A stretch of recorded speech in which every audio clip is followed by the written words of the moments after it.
Orçamento é uma palavra extremamente utilizada em diferentes realidades. Falamos em orçamento familiar, falamos no orçamento das empresas e falamos no orçamento no setor público. Falamos do orçamento do município, do estado e da União. No município, normalmente, quem formula o orçamento na forma de uma lei e a envia para a Câmara Municipal é o Poder Executivo, em linhas gerais, o prefeito. Como funciona a aprovação do orçamento? Como funciona a execução do orçamento? Que peças são essas, no plural? Né? E mais importante do que tudo isso, como nós podemos entender o orçamento da nossa cidade? Provocação simples, Valdemir Pires, provocação basilar: o que é um orçamento municipal? Qual o peso político da aprovação dessa peça? Por que nós no Brasil culturalmente dizemos que o que se combina não necessariamente se executa? Quais são os desafios orçamentários dos municípios nesse sentido mais técnico e político? Eu acho que essa é a melhor maneira de começar, definindo o objeto, né? E é provável que ninguém que ouça essa pergunta seja desprovido de uma resposta, né? Todo mundo acha que sabe o que é orçamento. E se eu dissesse aqui, orçamento não é dinheiro, isso escandalizaria todo mundo, né? E o que eu estou afirmando, e escandalizando ou não, é verdade, né? Orçamento não é dinheiro. Orçamento é um modo de lidar com dinheiro. Embora seja evidente, quando você entende isso, né, não é evidente para a maioria das pessoas, né? Vou começar dando um exemplo, porque facilita a compreensão. O orçamento ele é um conjunto de dotações orçamentárias, né? Dotações orçamentárias são autorizações legislativas para gastar.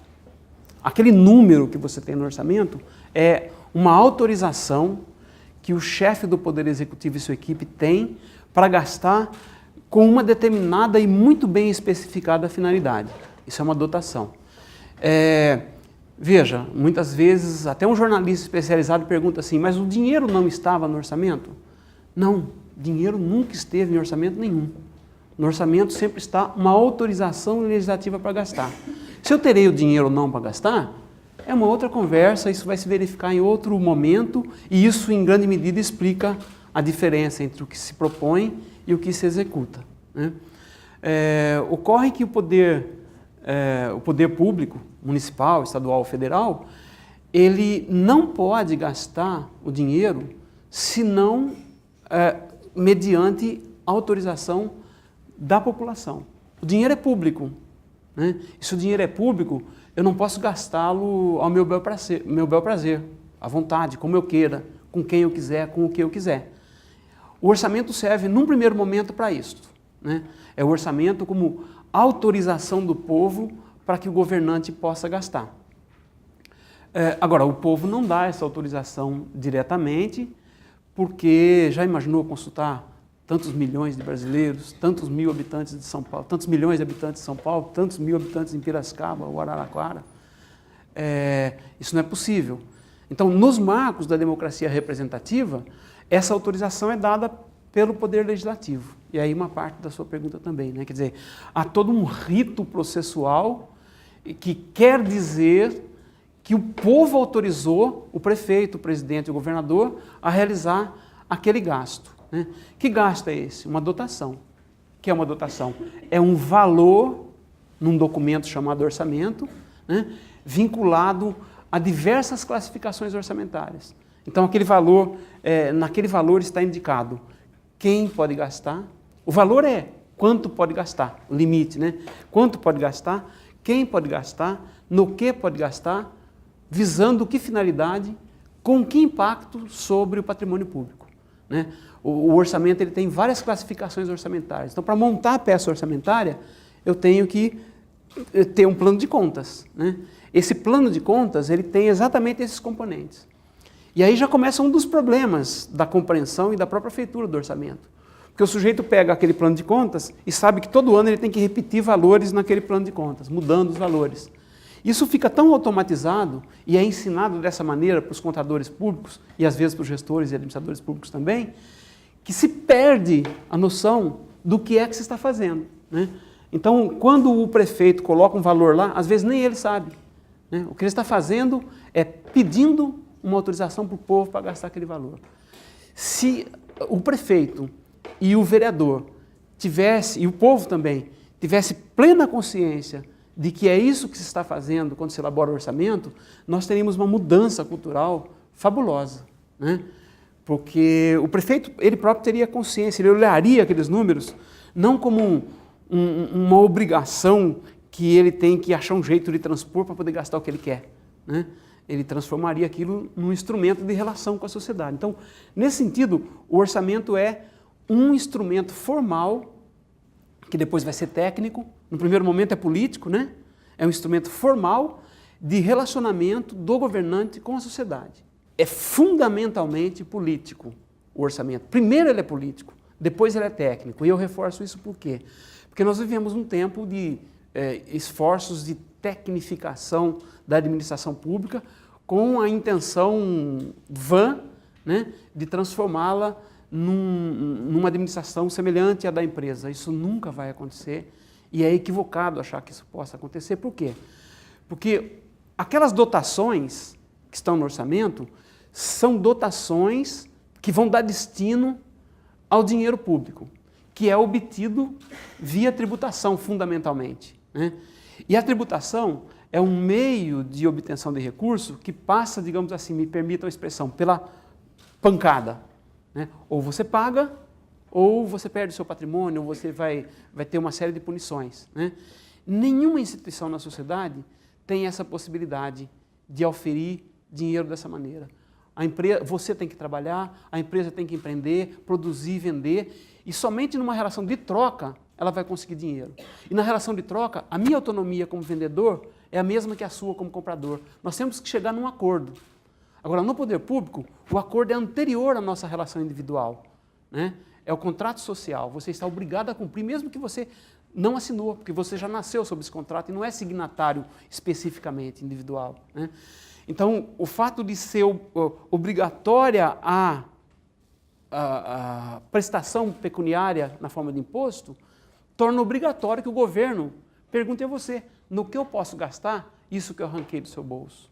Quer dizer, aquilo que você escreve, né, na forma do que você pretende ou de como você pretende empreender o recurso público, tem que dialogar fortemente com aquilo que o eleitor, de alguma maneira, claro que estamos aqui pensando em tese, né? Sim, sim. Mas em tese com aquilo que o eleitor foi à urna e disse, eu concordo que o meu dinheiro seja gasto dessa maneira que está sendo desenhada a permanência ou o futuro, a melhoria ou a alteração das políticas públicas em geral, né? Quer dizer, é político também por conta disso. Perfeitamente, é político antes disso, né? Isso que eu estou dizendo agora, assim, a relação do governante com a sociedade, naquele momento em que ele está governando, passa pelo orçamento. Agora, este orçamento, ele é a materialização, né, com recursos financeiros, de uma promessa partidária e de uma promessa de campanha. Então, o ideal, né, mas a gente tem que se aproximar ao máximo do ideal, o ideal seria que nós tivéssemos na prefeitura, para pegar a nossa institucionalidade, né, um plano plurianual, porque o orçamento vai ser frações do plano plurianual. O plano plurianual, para quem não sabe, é uma espécie de orçamento para 4 anos, né? Então eu já penso quanto que eu vou gastar e no que eu vou gastar durante o meu mandato e mais o ano seguinte, do mandato seguinte, no caso brasileiro, né? E aí todo ano é como se eu fosse executando idealmente 1/4 do plano plurianual, né? Agora, esse plano plurianual, numa boa gestão, ele seria a materialização formal, porque é exigido por lei o plano plurianual, de um plano de governo. Esse plano de governo, por sua vez, ele é uma costura política da plataforma eleitoral, que foram promessas para os eleitores, né? Porque o eleitor, ele paga os impostos, mas ele não escolhe no que deve ser gasto, como quando eu pago para comprar uma pizza. Então eu chego na pizzaria e digo aqui, está aqui R$30, eu como pizzas baratas. Ele me dá uma pizza, né?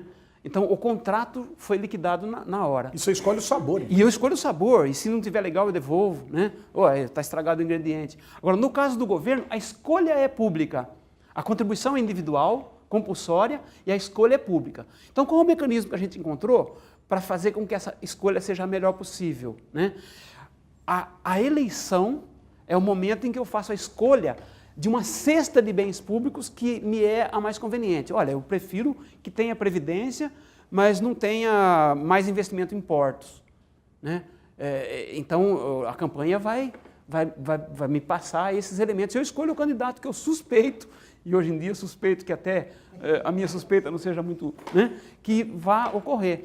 Então, isso é uma teoria que sai do orçamento. O orçamento é o instrumento material e formal que permite que a gente materialize a chamada escolha pública. Tem toda uma teoria, a teoria da escolha pública, que é uma teoria liberal, né, que vai mostrar como a campanha, a plataforma eleitoral se linka ao orçamento. Os fazeres governamentais respondem às promessas de campanha. Ô Pires, uma vez que a gente definiu, então, o orçamento, né, como instrumento formal e material, nós conseguiríamos descrever um pouco, você até começou antecipando a explicação um pouco do processo orçamentário pelo PPA, um pouquinho o processo de elaboração e execução desse orçamento, as fases, as etapas. Como que a gente poderia apresentar brevemente esse processo orçamentário? No caso brasileiro, nós temos uma concepção muito clara, e eu diria até muito bem concebida, né, formalmente, de sistema orçamentário e de processo orçamentário. O sistema orçamentário no Brasil, ele é constituído, ensinando ordinariamente, nas disciplinas aí dessa área, por 3 peças. Eu até diria 4. É que como não aparece assim na Constituição, as pessoas ficam no que está na Constituição, porque esse ensino costuma ser muito balizado pela lógica jurídica. São o Plano Plurianual, ou PPA, a Lei de Diretrizes Orçamentárias, ou LDO, e a Lei Orçamentária Anual, ou LOA, né? Eu acrescentaria o processo de elaboração do fluxo de caixa, curtíssimo prazo, né, que seria a programação financeira de desembolso. O PPA, ele alcança um horizonte de 4 anos. Né? A LDO e a Lei Orçamentária Anual, como o nome diz, né, são anuais. E a programação financeira de desembolso aparece na legislação, às vezes com trimestral e como bienal. A lei de responsabilidade fiscal trabalha com prazo e a lei 4.320/64, a lei 4.320/64 é a lei que normatizou a orçamentação, normatiza até hoje, né? Na verdade, eles cuidam de horizontes, né? Então, vejam, o médio prazo, 4 anos, o curto prazo, anual, e o curtíssimo prazo. É essa curtíssima que eu acrescento, que não está na legislação, mas que em termos de concepção de sistema, é um sistema de planejamento que vai dotar as metas e objetivos do governo de meios. Por isso que o orçamento também é chamado de lei de meios, os meios financeiros e materiais para realizar um plano, né? Por que eu digo que está bem constituído? Porque o que é planejar? Planejar é trabalhar com horizontes temporais. Eu estou aqui, quero chegar ali. E para sair daqui e chegar ali, eu preciso dar esses passos. E esses passos vão ser de longo, médio, curto e curtíssimo prazo. Isso funciona para todos os municípios? Todos os municípios têm que fazer isso? Isto é uma obrigatoriedade constitucional no nosso país, felizmente, com diferenças de capacidade para trabalhar, né?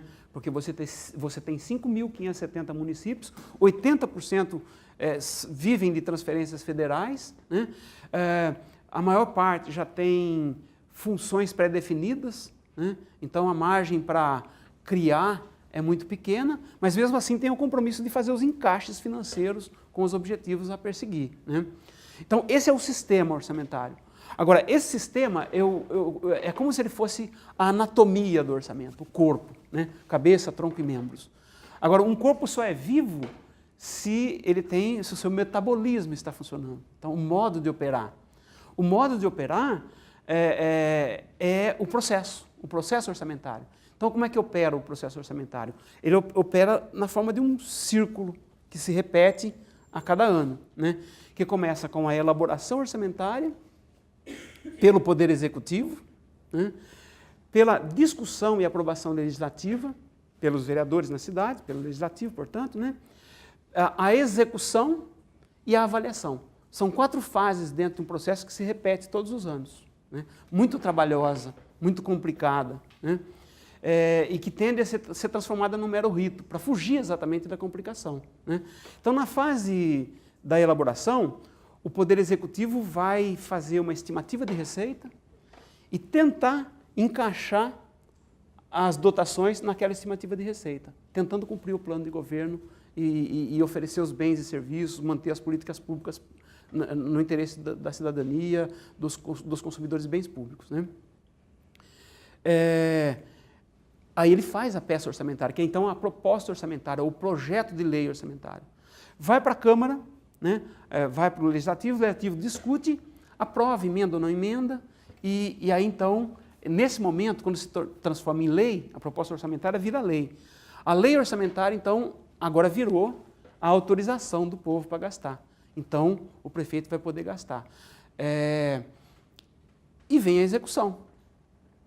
Na execução, no Brasil, o que se poderá é gastar até o teto da dotação.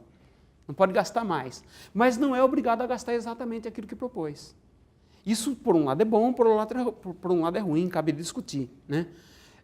Então, a gente trabalha com orçamento autorizativo, não é o chamado orçamento impositivo, né? Ainda bem, se fosse impositivo no Brasil, nas condições que a gente opera, seria um completo desastre. Todo mundo seria preso todos os dias, teria que fazer um orçamento à parte só para construir os presídios, para colocar os políticos e os administradores públicos, né?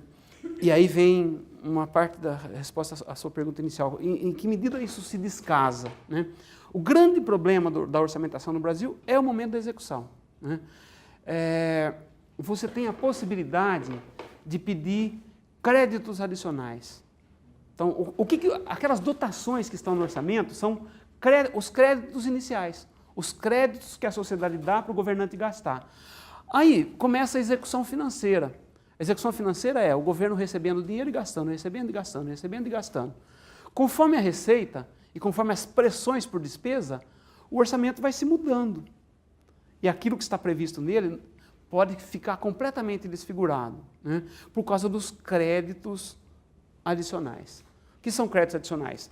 Ao longo da execução orçamentária, na medida da execução da receita, o governo vai gastando esses créditos. Então chega um ponto que algumas dotações que você tinha já foram esgotadas.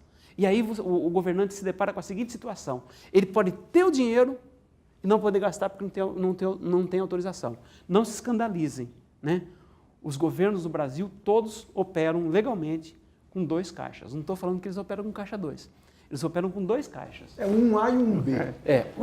Um caixa A e um caixa B, para não falar um e dois. Caixa 2. Perfeitamente. Boa solução, né? O caixa A, né, é o caixa das autorizações legislativas para gastar. E o caixa B, né, é o caixa do dinheiro. E eu tenho que ter recursos nos 2 caixas. Um é recurso financeiro, recurso econômico. Outro é recurso de poder. Poder também é recurso, né? Então vejam, o talento exigido de um gestor financeiro público é distinto do talento de um gestor financeiro privado. Por quê? Ele tem que cuidar do caixa A e do caixa B. As grandes empresas também têm caixa A e caixa B, porque grandes empresas têm que operar com orçamento também, nessa lógica de eu tenho que ter autorização. O sujeito que está lá na operação, ele tem que ter autorização para gastar mais com propaganda. E se ele precisar gastar mais com propaganda do que está no orçamento da empresa, ele tem que pedir autorização. É a mesma lógica. Só que assim, não é autorização para a sociedade, é bem menos complexo, né? E o sujeito liga para o outro e fala, altera aí o orçamento. Vou ter complicação, mas para a sociedade eu não posso telefonar, né? Eu poderia dizer que eu tenho... Claro, essa palavra é sempre muito perigosa, mas eu vou a utilizar fazendo as ressalvas, né? Quer dizer, os corajosos enfrentam todos os perigos. Vamos enfrentar esse perigo. Nós poderíamos dizer que no caso do orçamento público, nós temos o operador financeiro, que é um técnico, mas também tem que ser um operador político, porque ele vai precisar articular isso com a Câmara Municipal. Nesse sentido, Pires, uma pergunta dupla aqui.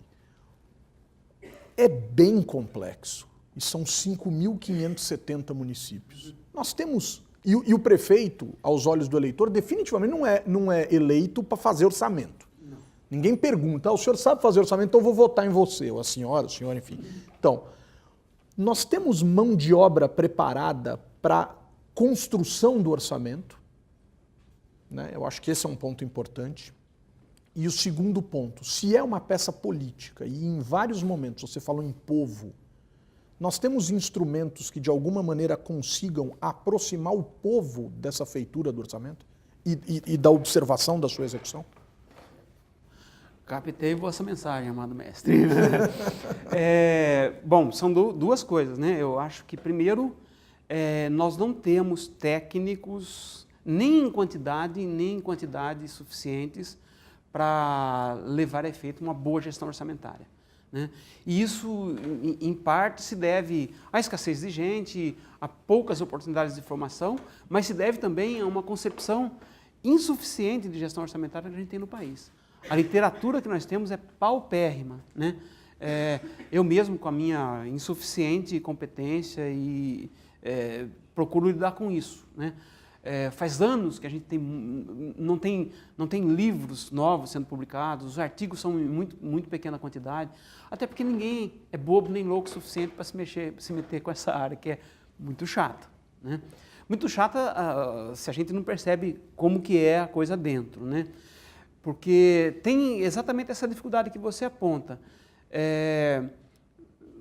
Você tem uma tendência ao insulamento burocrático da parte do profissional na relação com o político, né? Porque o político tudo pode, até o momento que o técnico fala assim, mas a lei impede tal coisa. Então você tem de um lado o contador ou o profissional que lida com o dinheiro na prefeitura, né, que manda muito, né? Eu me lembro, era bastante engraçado quando fui secretário, era muito novo, como você falou, né, mandando um tanto numa prefeitura de grande porte, que você fala assim, puxa vida, dá até medo isso, né? Porque tem tecnicalidades que são de natureza jurídica, que são de natureza econômica, que são de natureza financeira, afinal de contas eu vou lidar com o dinheiro, né? E eu corro o risco de gastar mal, de gastar de maneira insuficiente em alguma política e gastar demais na outra, de gastar no interesse de determinado grupo da sociedade e prejudicar a outra, né? Então, acho que nesse tocante há um desafio muito grande de formação de pessoas com esse recorte tecnopolítico. Ou seja, eu vou cuidar do dinheiro e nunca vou falar lá na prefeitura ou no governo federal, olha, eu não me envolvo com política, porque você já está se envolvendo. Se você entendeu o que é orçamento público, você está metido até o pescoço na política. A questão é, com que habilidade você vai lidar com isso? Porque o político, ele quer viabilizar. E você está lidando com o meio. Então você tem que mapear para o político, olha, você tem tais opções. Financeiramente, você tem tais opções. Se fizer isso, não pode fazer aquilo, o impacto sobre o PPA é aquele, e ele escolhe. Você não tem o direito de escolher. Você não foi eleito para fazer escolhas. Você foi eleito para oferecer sua capacidade técnica, né? O nó disso é que essa capacidade técnica, muitas vezes, é oferecida até na universidade, sem que você perceba o quanto tem de político.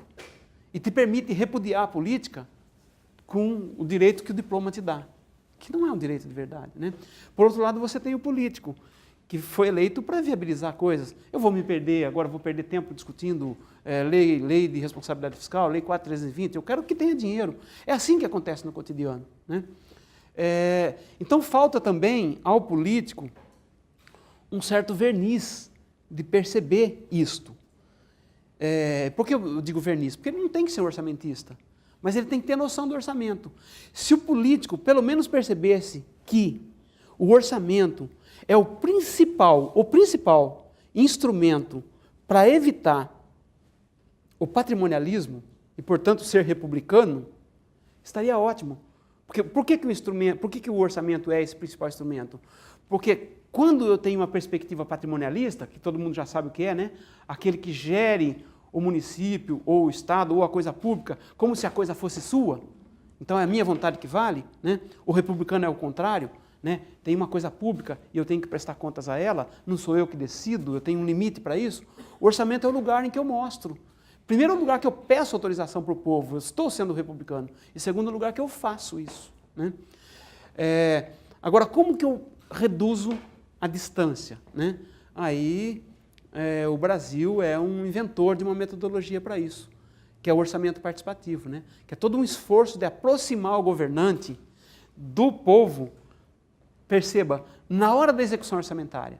Porque pela democracia representativa tradicional, ele não precisa fazer isso, né?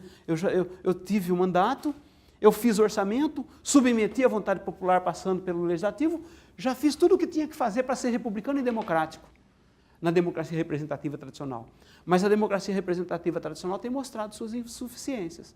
Então é como se eu obrigasse aquele que já foi eleito, já tem mandato para isso, a conversar comigo de novo.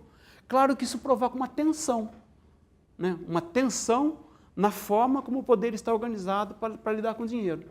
E essa tensão está exigindo ainda as nossas reflexões e a nossa experimentação. Infelizmente, ela não está em bom nível hoje. Muito bem.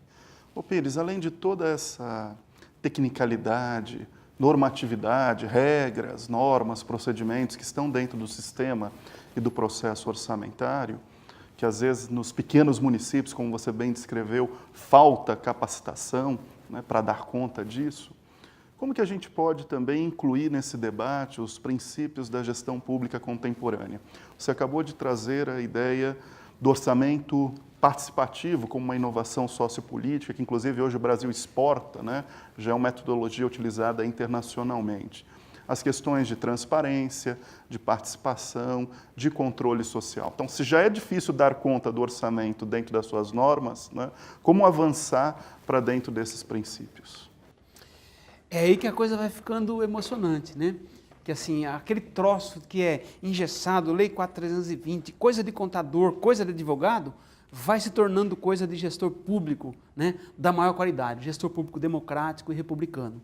Porque, veja, a transparência como princípio, ela nasce com o orçamento, né? O orçamento público nasceu em 1216, quando os comuns, né? Na Câmara dos Comuns, na Inglaterra, disse o seguinte: senhor rei, né, nós não estamos satisfeitos com o fato de você gastar o dinheiro público como se fosse seu.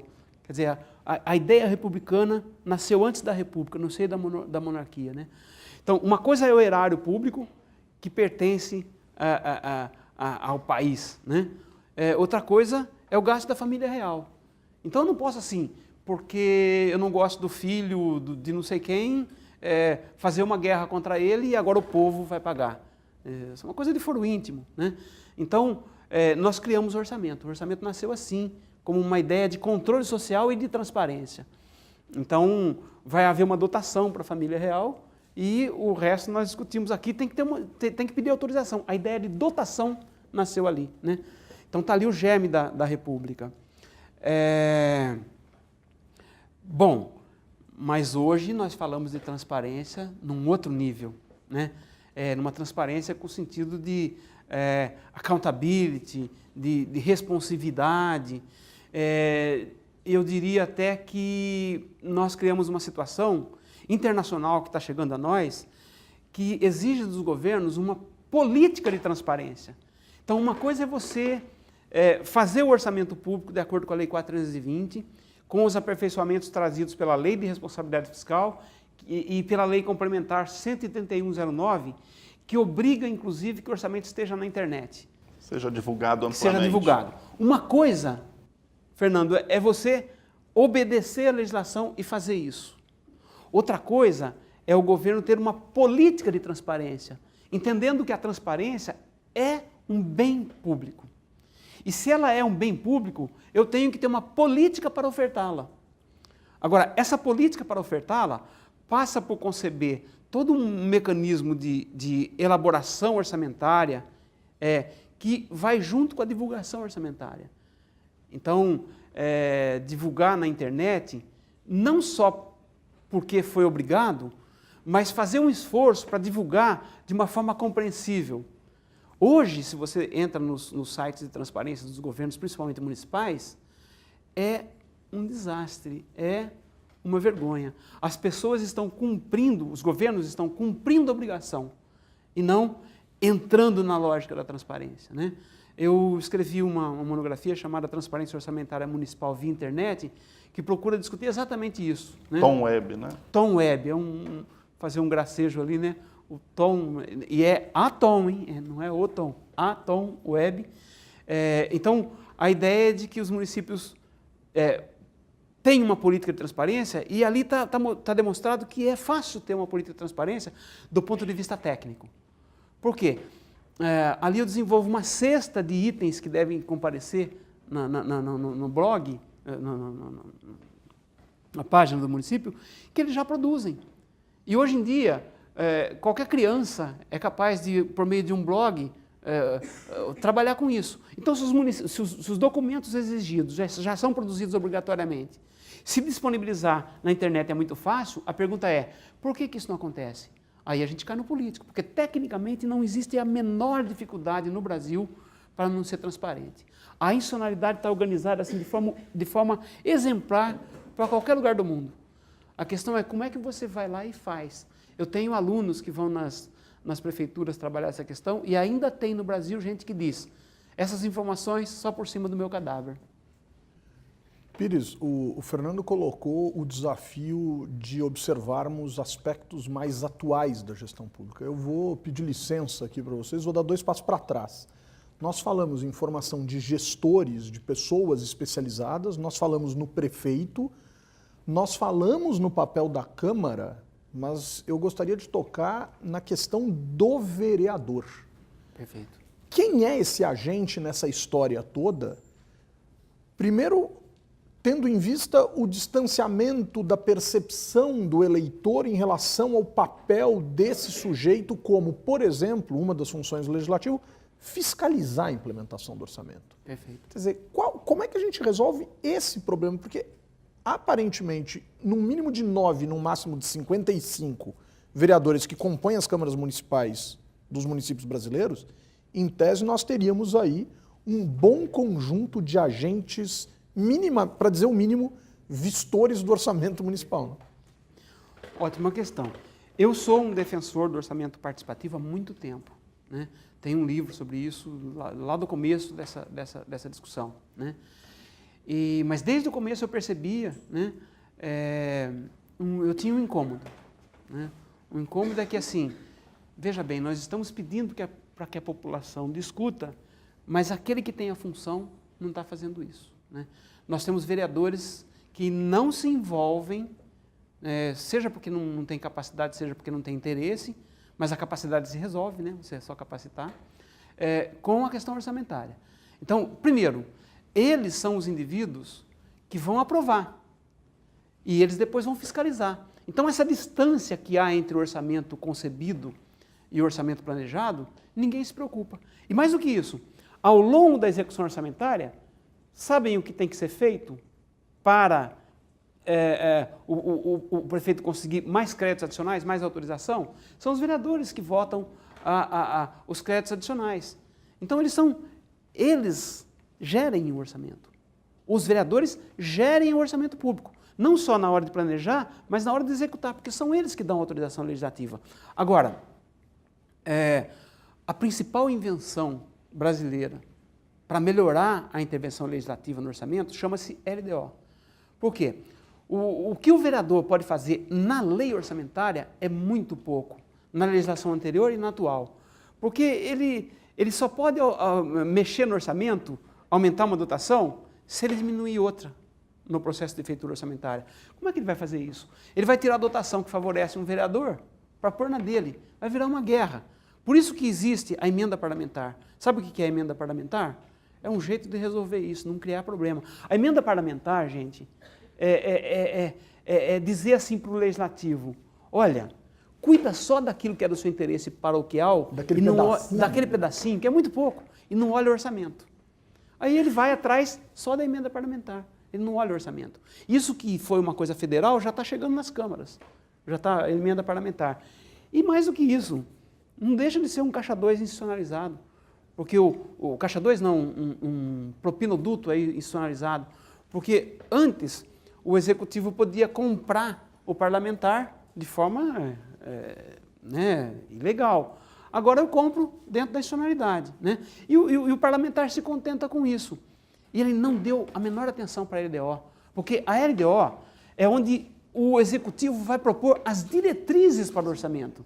E nas diretrizes... O eleitor não se contenta com isso? O eleitor não espera do parlamentar uma microexecuçãozinha qualquer? Exatamente. O eleitor, ele comemora quando o parlamentar vem lá para a sua base e diz que com a emenda parlamentar ele conseguiu a ambulância. Porque a ambulância, ele consegue ver. Mas ele não percebe que de comprar tanta ambulância, que pode não ser prioritário, você está deixando de construir um hospital do câncer, que poderia estar no orçamento federal. Então, não passa pela lógica do eleitor. Então, é claro que é toda uma estrutura formal, uma institucionalidade, que se ampara sobre uma base muito crua. E cultura não se improvisa, é uma coisa de longo tempo, né? Pires, para além dos problemas e das limitações que existem dentro do processo, né, o que nós poderíamos apontar hoje de boas práticas na área orçamentária, na gestão pública municipal, né? Você citou a experiência do orçamento participativo, que vem de longa data, mais recentemente, numa certa insuficiência do PPA, a criação dos planos de metas, né? O que mais nós poderíamos apontar? O que você descreveria como boas práticas na área orçamentária municipal brasileira? Eu acho que nesse campo a gente tem tido muito poucas boas práticas efetivas, né? Todos aqueles esforços de fazer planejamento anterior ao orçamento, para depois migrar para a área orçamentária, e São Paulo teve uma experiência assim recente, é bem vista. Todas aquelas práticas de planejar as políticas públicas antes da orçamentária também são boas práticas, né? Mas quando você observa, o orçamento participativo é uma boa prática, audiências públicas são boas práticas. Então eu diria assim que, em termos de concepção de boas práticas, nós vamos até que relativamente bem. Quando você olha para dentro da academia, parece que nós estamos inovando, né? Veja, quais foram os principais avanços na academia em termos de gestão pública para ensinar na graduação? Os cursos de políticas públicas e gestão de políticas públicas.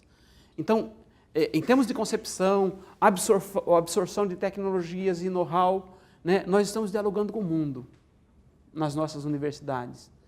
Mas nas prefeituras, falar política pública ainda é apenas um bordão, né?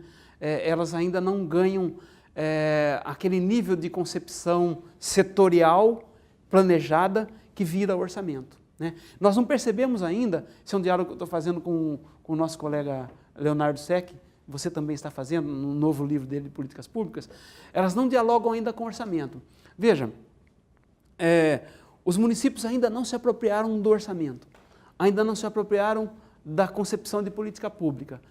Então, as práticas vão sendo achados que se devem muito a iniciativas individuais ou de pequenos grupos que acabam tendo algum resultado positivo e que, inclusive, depois não se sustenta, porque saindo esses indivíduos não fica um legado. E as boas práticas, sabe esse método de premiar boas práticas? Ele é sempre muito bom, é sempre muito bem-vindo, mas ele trabalha sempre com pontos, né? E a costura fica dificultada, porque o que seria a costura? A costura seria a universidade se apropriar dessas boas práticas, incluir no ensino. Então, por exemplo, eu descubro uma boa prática lá na Prefeitura de São Paulo sobre elaboração de PPA.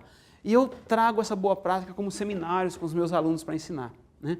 Aí, apostar que nas próximas 2 décadas, 2 ou 3 desses alunos vão lá para a prefeitura e tentam implementar essas boas práticas. Eles vão encontrar uma parede, né, um muro, porque a lógica orçamentária não está premiada por isso. Ele não vai conseguir premiar as boas práticas.